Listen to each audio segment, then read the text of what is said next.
Yang kasulatan na yan ang nagpapatunay na hindi na mauulit ang nangyari. At ayoko na rin makita mga mukha nyo rito. Kakaintindihan ba tayo? Yes, Chairman. Yes po. Naganda nyo yung lalaki, gusto yung basagin yung mga mukha ninyo. Sige na, tapusin ninyo. Thank you po, Chairman. Thank you po. Abby! Anak!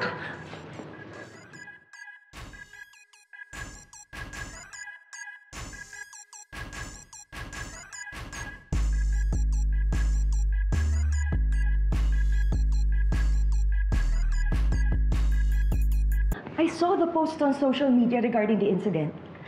Kaya nagmadali akong pumunta dito. I was so worried about you. Nasaktan ka ba? I'm so glad walang nangyari masama sa'yo, anak.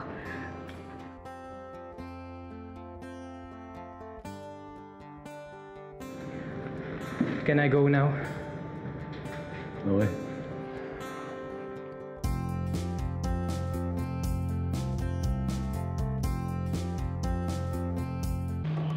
Jai, okay lang yun.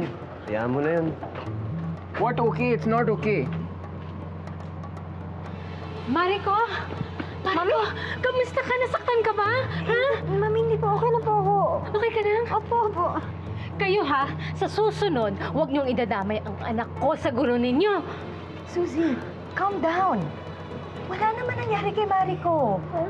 Walang nangyari kay Mariko ngayon. Pero sa susunod, paano? Tita, we're really sorry. Really sorry. Halika na, Mariko. Umuwi na tayo. Halika na. Bye-bye. Bye-bye, Dad.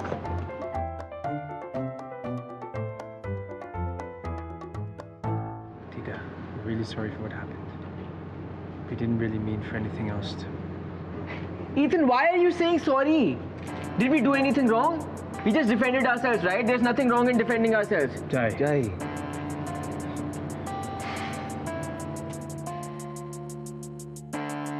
Ito pong bahala kay Jai. Pasensya na po. Sige. Ethan, hintayin ka na lang namin sa sasakyan. Tita, will go ahead. Okay. Tita, I'm really sorry for what happened. It's okay. I would like to talk to Avi. Avi, I'm leaving. May gustong kumuusap sa'yo.